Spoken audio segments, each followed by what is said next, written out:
Salut à toutes et à tous, j'espère sincèrement que vous allez bien, que vous tenez bon en cette fin d'année. Car pendant que l'Algérie tente de souffler après une année 2025 pour le moins chaotique, le régime de M. Tebboune, lui, choisit de s'aventurer sur un terrain glissant, un terrain hautement inflammable.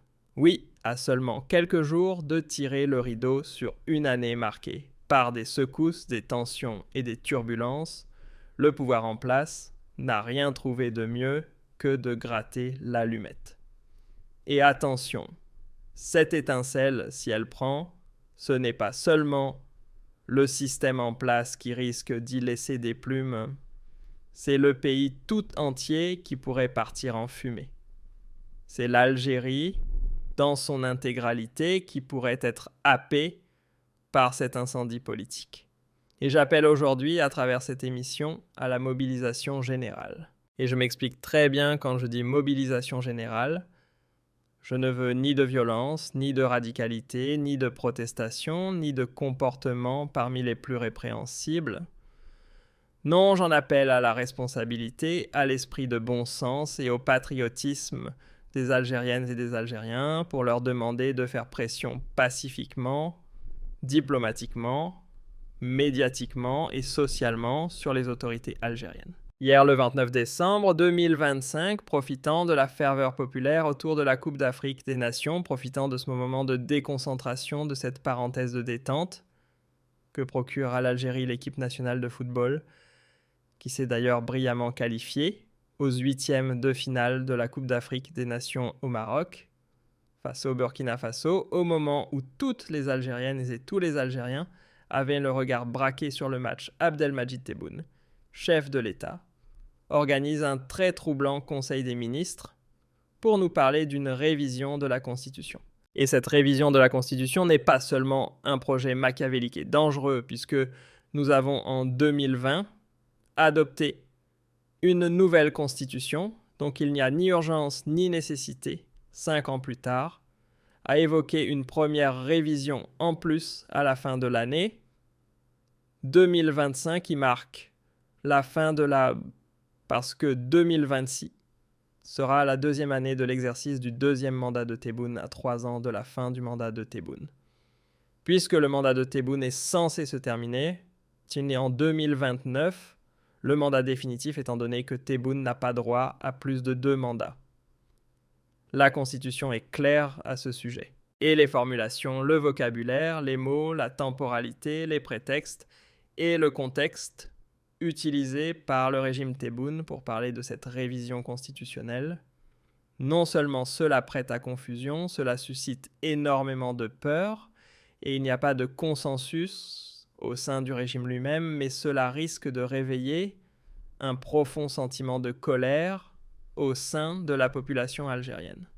On ne joue pas avec la Constitution comme si l'on était en train de faire une partie de PlayStation, une partie de FIFA 2025 sur PlayStation. On ne joue pas avec la Constitution comme si l'on préparait un plat dans une cuisine.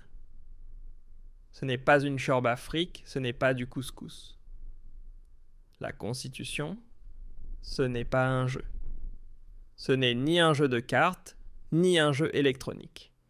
La Constitution est censée être une loi fondamentale, un texte quasi sacré, dont les révisions et les remises en cause doivent obéir à des nécessités impérieuses. Il n'y a aucune nécessité vitale pour revoir la Constitution.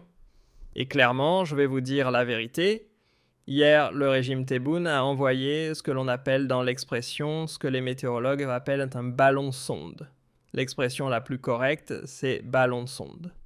Vous savez, en météorologie, on utilise des équipements et des instruments pour mesurer l'atmosphère, la température, la pression, l'humidité. Et l'on envoie un ballon sonde dans le ciel pour recueillir toutes les données météorologiques. En politique, cette expression aussi vieille que la météorologie elle-même désigne une pratique selon laquelle les décideurs politiques, pour tester une idée, une proposition ou une opinion, diffusent des informations discrètement pour observer la réaction du public avant de s'engager définitivement afin de savoir si le public est prêt à l'accepter. Donc on a envoyé un ballon pour sonder les Algériennes et les Algériens pour sonder l'air politique ambiant, pour sonder les intentions de la population, pour sonder la réaction de la population. En réalité, Abdelmadjid, je vous le dis, je vous le révèle, et je vous l'assure que j'ai recoupé toutes mes informations. Abdelmadjid qui a parlé hier au cours du Conseil des ministres d'un amendement technique de la Constitution.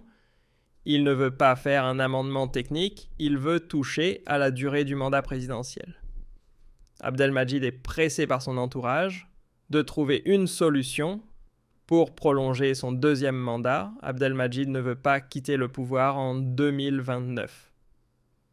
Abdelmadjid sait très bien qu'il n'a ni le bilan, ni la légitimité, ni l'autorité, ni la popularité nécessaire pour mobiliser les Algériennes et les Algériens autour d'un troisième mandat. Et comme c'est illégal d'aller vers un troisième mandat parce que c'est non constitutionnel, Abdelmadjid essaie, lui et son entourage, de créer une sorte de, comment appeler cela, un tour de magie, un subterfuge, un mécanisme de manipulation pour convaincre les Algériennes et les Algériens de changer la durée du mandat présidentiel sans l'amener à faire un troisième mandat. D'abord les faits. Hier, le Conseil des ministres, un 29 décembre. Normalement, c'est l'heure des bilans. C'est l'heure pour préparer les projections pour l'année 2026. Au moment où les problèmes socio-économiques du pays se multiplient, voire s'aggravent, s'accélèrent et se renforcent. Au moment où la situation financière et économique de l'Algérie s'approche d'une dangereuse zone rouge, où les réserves de change s'épuisent, où la monnaie algérienne dégringole, où les recettes du pétrole et du gaz sont en train de baisser significativement. C'est-à-dire que, normalement, au niveau de l'agenda, l'ordre des priorités du gouvernement algérien, la révision de la Constitution, elle n'est même pas classée au millième ou dans le millionième rang des priorités du pays. Il y a des priorités beaucoup plus urgentes. Surtout que nous allons entamer, nous allons voir, nous sommes en train d'assister depuis ces derniers jours de la fin de l'année 2025, un effondrement des cours du pétrole et du gaz, on le voit. Et l'année 2020 risque d'être encore plus dramatique sur le plan économique. Et les Algériennes et les Algériens, la situation de leur pays, économiquement, s'aggrave. Et nous avons des problèmes d'équipement, nous avons des problèmes de pénurie, nous avons des problèmes de développement économique.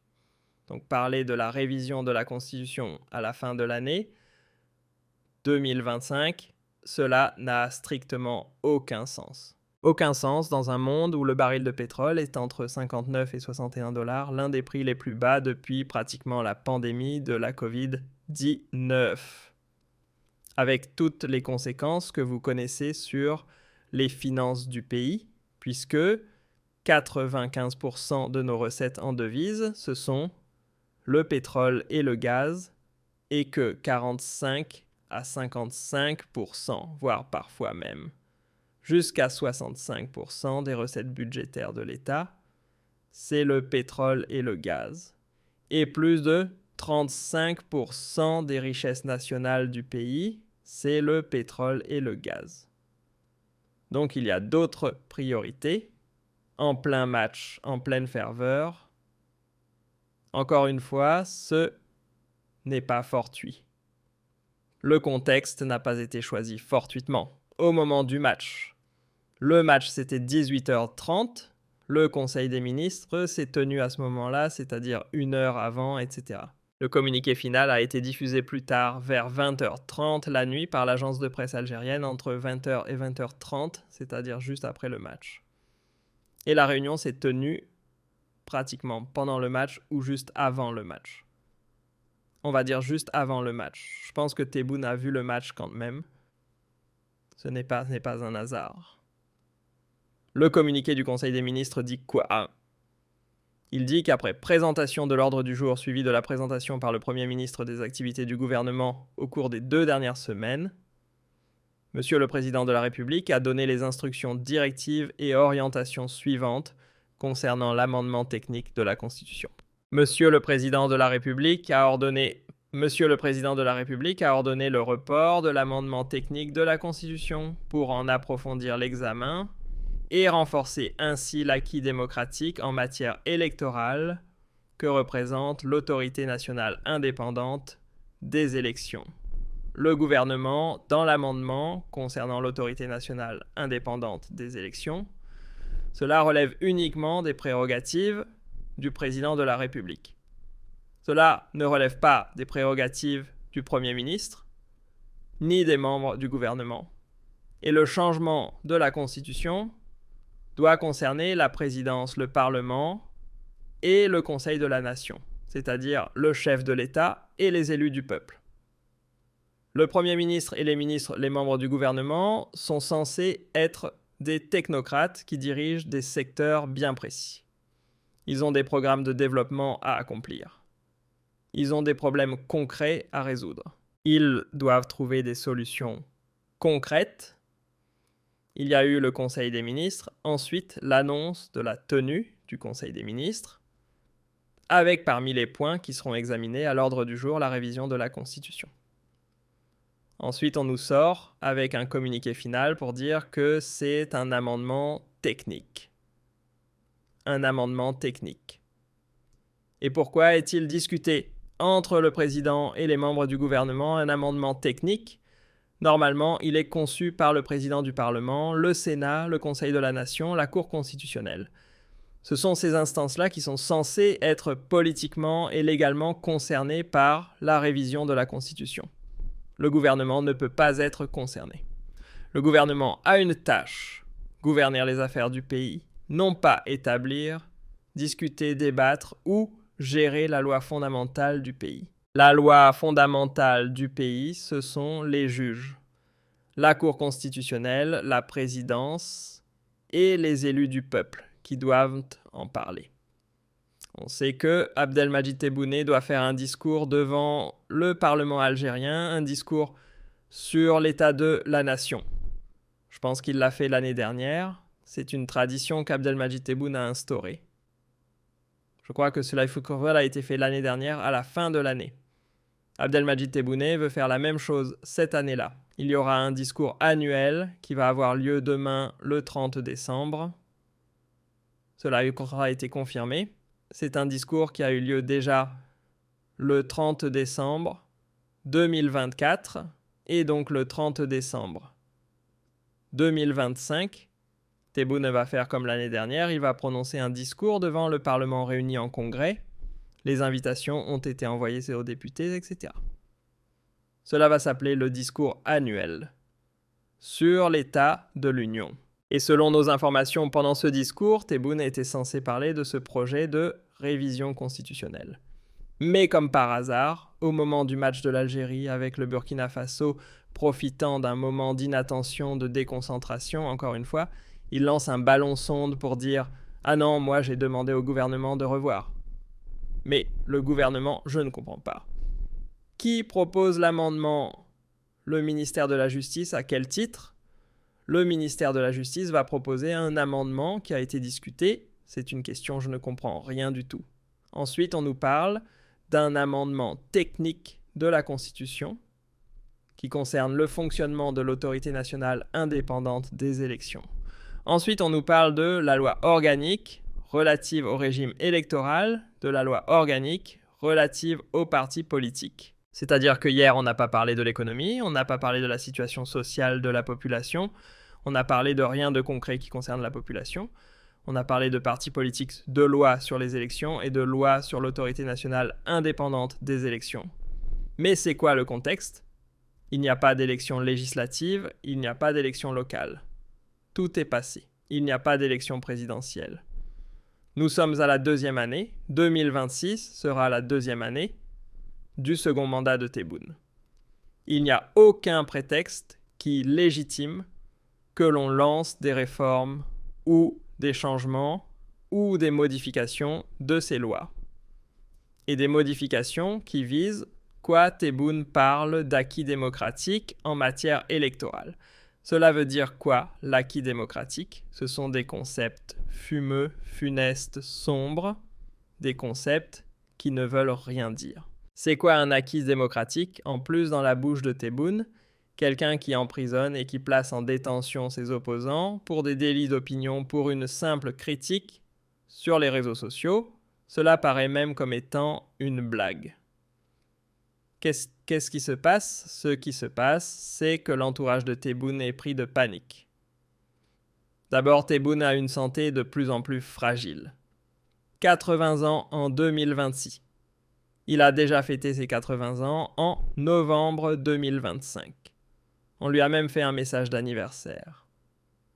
Le bilan socio-économique est de plus en plus compliqué, pour ne pas dire de plus en plus désastreux. Il reste après 2026 3 années avant la fin du second mandat de Tebboune. Clairement, le clan Tebboune a peur de ce qui va se passer à la fin de ce second mandat. S'il ne fait pas de troisième mandat, cela signifie que le clan Tebboune doit dégager du pouvoir. Mais comment va-t-il dégager du pouvoir? Trouver un successeur pour remplacer Tebboune, protéger leurs arrières, éviter le scénario chaotique que le clan Bouteflika a subi après la crise politique de 2019. Justement, le clan veut anticiper et éviter toute crise politique similaire à celle de 2019. Les crises politiques en Algérie surgissent souvent à la fin des mandats présidentiels. Si Abdelmadjid Tebboune ne trouve pas de successeur, il y aura une crise de succession.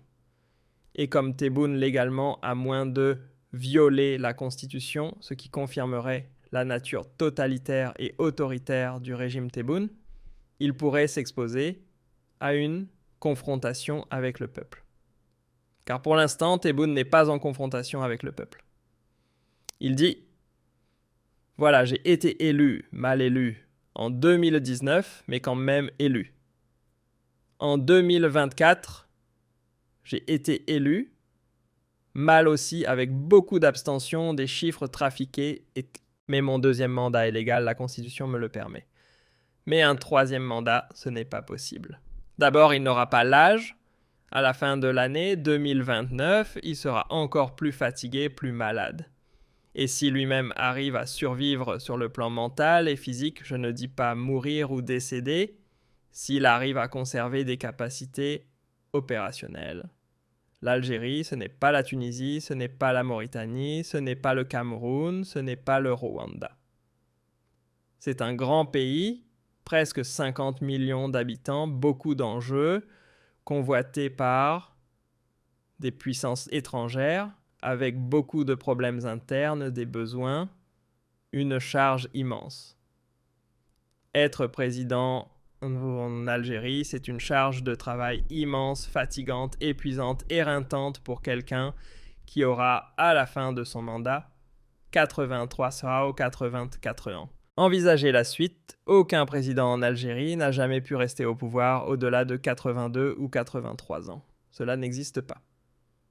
On n'a jamais eu un président très âgé. Quand je parle de très âgé, je parle d'un président qui reste au pouvoir en Algérie au-delà de 82-83 ans. Cela n'existe pas. D'ailleurs, physiquement, Tebboune n'y arrivera pas. Déjà, là où il en est, il est très épuisé. Il doit gérer les conséquences de sa contamination à une forme grave de la Covid-19, sa maladie du pied des maladies chroniques, la fatigue de l'âge. Son bilan médical et sa situation personnelle ne lui permettront pas de s'accrocher au pouvoir longtemps.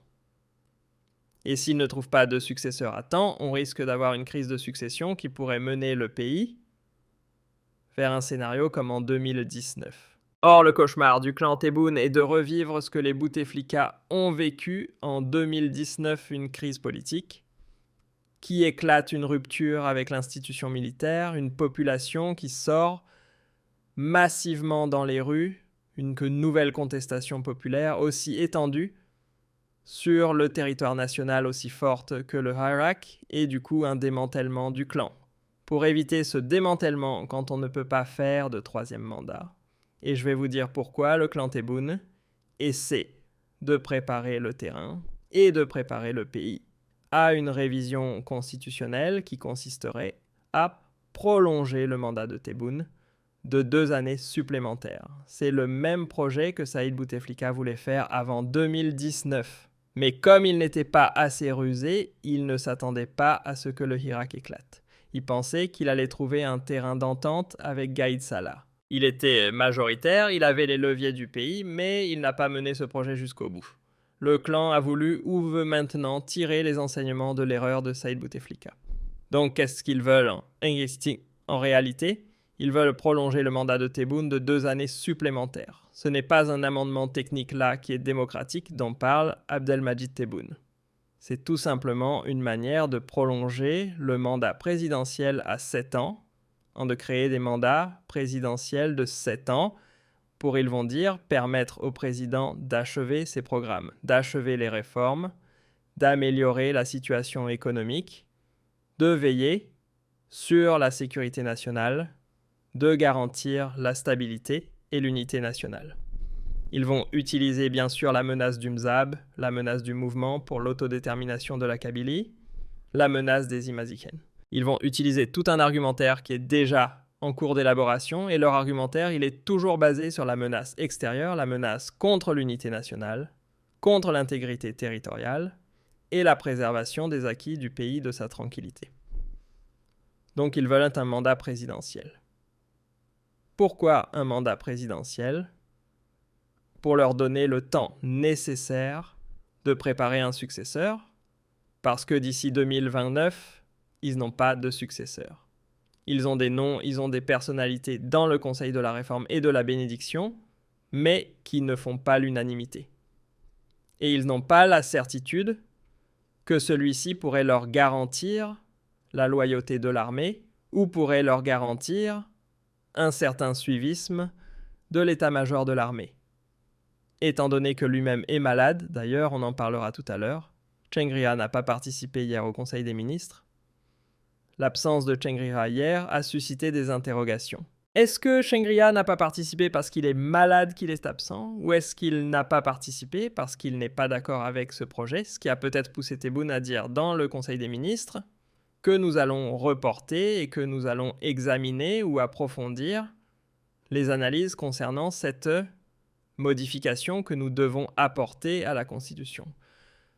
Pour le moment, nous n'avons pas d'informations recoupées, mais l'absence de Tchengrira, elle est symbolique. Elle est symbolique et elle reflète un malaise. C'est que les tenants du pouvoir ne sont pas d'accord. Est-ce que cela l'arrange que le mandat soit prolongé à 7 ans? Lui-même ne sait pas s'il va rester jusqu'à la fin de l'année 2029, parce qu'il est lui-même très âgé, pratiquement 1 année de moins, il est très très malade, il se soigne, il subit même des soins assez réguliers, et sa maladie va se compliquer. Il y a les règles de la biologie. Ils ne peuvent pas échapper à la biologie, c'est-à-dire qu'ils ne sont pas immortels. Ils n'ont pas la certitude qu'ils vont rester en bonne santé jusqu'en 2029. Et la pression, parce qu'ils vivent dans l'angoisse. Il faut arrêter de croire. Ne pensez pas que Tebboune Tchengrira vivent confortablement, profitant des privilèges du pouvoir. Ils ne vivent pas dans la sérénité. Ils sont tout le temps dans l'angoisse. Ils sont dans la psychose. Ils sont dans le doute permanent, dans la méfiance permanente. Ils craignent des coups bas, ils craignent des retournements de situation, ils craignent des coups d'État, ils craignent des vengeances de leurs adversaires. Ils mènent une vie stressante. C'est pour cela que leur état de santé sera impacté. Ils sont tout le temps mobilisés pour contrôler. Les uns surveiller les autres, enquêter sur les autres, parce qu'ils savent très bien qu'ils ont beaucoup d'ennemis au sein du pouvoir. À force de persécuter, à force de réprimer, à force de régner uniquement par la force, à force de régner uniquement par la terreur et la puissance de la répression, on crée des ennemis. Donc il y a toujours des gens qui veulent déstabiliser, qui veulent comploter, qui veulent faire tomber. Donc ils sont tout dans le temps sur le qui-vive. Ils n'ont pas le temps de se reposer, de profiter d'une paix intérieure. Donc, ils doivent penser à leur fin. Et comme Chengria ne veut pas finir comme le clan de Gaïd Salah, il a bien vu que le clan de Gaïd Salah, quand il a été démantelé, tous les généraux proches de lui, y compris ses enfants, les membres de sa famille, ont fini en prison ou sous contrôle judiciaire, où leurs biens ont été confisqués. En tout cas, ils ont été malmenés. Il ne veut pas que son clan ou que sa famille subissent le même sort. Et Tebboune ne veut pas que son clan ou sa famille subissent le même sort non plus. Donc il faut trouver une solution. La solution idéale, c'est trouver des successeurs. Or, ils ne sont pas capables de trouver des successeurs parce que comme ils ont régné par la terreur et la répression, il n'y a pas de consensus. Quand il n'y a pas de consensus, tu ne peux pas proposer quelqu'un et dire « c'est lui mon successeur » parce qu'il n'y a pas de consensus. Tu dois l'imposer par la force et la terreur, mais tu n'as pas la garantie que celui qui va te succéder pourra vraiment conserver le pouvoir et pourra contrôler le pays, puisqu'on pourra se retourner contre lui et le faire tomber. La solution, c'est de gagner du temps. Gagner du temps pour trouver le consensus. Pour gagner du temps, il faut prolonger les mandats présidentiels. C'est cela le projet que porte en ce moment le régime Tebboune, prolonger le mandat présidentiel de 2 années supplémentaires. C'est-à-dire que Tebboune doit rester au pouvoir non pas jusqu'à 2029, mais jusqu'à 2031. Il aura peut-être, s'il survit, s'il est en bonne santé d'ici là, plus de 4,25 ans, parce qu'aujourd'hui il a 80 ans. D'ici 3 ans, 85 ans lui permettront de rester au pouvoir jusqu'à cet âge. S'il survit, il sera là, il protégera toujours sa famille et son clan. Il faut peut-être accélérer l'identification d'un successeur dès maintenant pour ne pas retomber, pour ne pas subir une crise politique comme celle de 2019. Parce que la population pourrait effectivement éclater de colère, détérioration des conditions économiques et socio-économiques, augmentation de la pauvreté, et frustration collective qui pourrait se greffer à une colère profonde que pourrait ressentir la population algérienne si Tebboune reste au pouvoir pour un 3e mandat, se dire « on s'est fait avoir ». Tu nous as dit en 2019 que tu étais différent de Bouteflika. Tu nous as dit que tu étais contre la dictature. Tu nous as dit que tu étais pour le peuple et que tu étais avec le peuple. Et là, tu veux manipuler. Tu as trahi le peuple et tu veux rester pour un 3e mandat. Tu es un dictateur comme Bouteflika. Et là,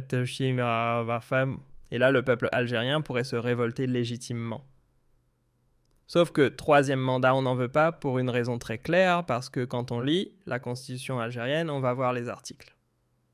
L'article 88 de la Constitution algérienne de 2020, élaboré par Tebboune, par le clan Tebboune lui-même.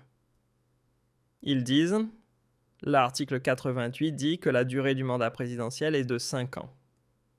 Nul ne peut exercer plus de 2 mandats exécutifs ou séparés. En cas d'interruption du mandat pour cause de démission du président de la République en exercice, ou pour toute autre cause, ce mandat est considéré comme mandat accompli. Très clair, le mandat est de 5 ans, il ne peut pas être autrement. S'il veut interrompre son mandat, il doit partir. Il doit partir. Quoi qu'il arrive, il est censé partir d'ici 2029. Il ne peut pas faire plus. Pourquoi l'article 223 de la Constitution algérienne est un article qui encadre les révisions constitutionnelles. Que dit cet article? Toute révision constitutionnelle ne peut porter atteinte au caractère républicain de l'État, à l'ordre démocratique basé sur le multipartisme. C'est-à-dire que Tebboune ne peut pas réviser la Constitution pour dire on change la République, on devient une monarchie. Il ne peut pas dire j'annule le multipartisme. Il ne peut pas dire que l'État algérien n'est plus un État social. L'islam, en tant que religion de l'État, il ne peut pas dire que l'islam n'est plus religion de l'État. La langue arabe comme langue nationale et officielle le tamazight, comme langue nationale et officielle les libertés fondamentales, les droits de l'homme et du citoyen. L'intégrité, l'unité du territoire national, l'emblème national, l'hymne national en tant que symbole de la glorieuse révolution de novembre 1954 et la limitation de 2 mandats présidentiels successifs ou séparés et leur durée de 5 ans chacun. Le point 10 de l'article 223 explique très bien que aucune révision constitutionnelle ne permet de supprimer la limitation présidentielle de 2 mandats et de changer leur durée de 5 ans. Donc Tebboune n'a pas le droit selon l'article 223. Qu'est-ce qu'ils vont faire? Ils vont trouver une faille avec le Conseil constitutionnel et ils vont faire une opération de propagande pour dire que non, on va rester à 2 mandats, mais juste la durée de 5 ans, ce n'est pas suffisant parce qu'il y a des défis sécuritaires, il y a des défis économiques, il y a des défis diplomatiques et géopolitiques qui nécessitent encore une fois de préserver l'unité nationale et la stabilité du pays. Donc on rajoute 2 ans, on mettra des mandats de 7 ans et le mandat se terminera en 2031. Le prochain président, son mandat commencera à partir de 2031, ce qui sera illégal du point de vue de la constitution algérienne. Et je pense que pour analyser juridiquement ou sur le plan de la jurisprudence, ce point, nous allons consacrer toute une émission là-dessus. Mais en tout cas, Abdelmadjid Tebboune joue avec le feu. Il joue avec le feu. Il risque de commettre la même erreur que Bouteflika, à force de rester prisonnier de son entourage, à force de rester prisonnier de ses certitudes, que le peuple, qu'une partie du peuple sera avec lui, que le pays a besoin de lui. Le pays n'a pas besoin de Tebboune. L'Algérie peut enfanter d'autres hommes qui pourraient diriger le pays et le mener vers le bonheur et l'épanouissement mieux que Tebboune. Et l'Algérie n'a pas besoin de l'homme providentiel. L'Algérie a besoin d'un président qui soit élu démocratiquement, qui incarne la légitimité du peuple et qui a un projet pour redresser ce pays, le développer, ni plus ni moins. Mais l'entourage de Tebboune le manipule. Son entourage lui fait peur. Si tu pars maintenant, si tu pars après, si tu pars en 2029, voilà, il y aura une purge, il y aura de la vengeance, parce que normal, le clan de Tebboune sait très bien qu'une fois qu'il ne sera plus au pouvoir, il va subir exactement ce qu'il a infligé à ses adversaires. Les emprisonnements arbitraires, la persécution, la menace, les intimidations, la vengeance. Quand on crée trop d'ennemis et quand on a plus d'ennemis que d'amis, il y a légitimement un sentiment d'insécurité. Mais le prolongement du pouvoir, le prolongement du mandat présidentiel d'Abdelmadjid Tebboune ne constitue ni une solution, ni un gage de sécurité pour le système. Au contraire, il risque d'accélérer le déclenchement d'une crise politique en Algérie.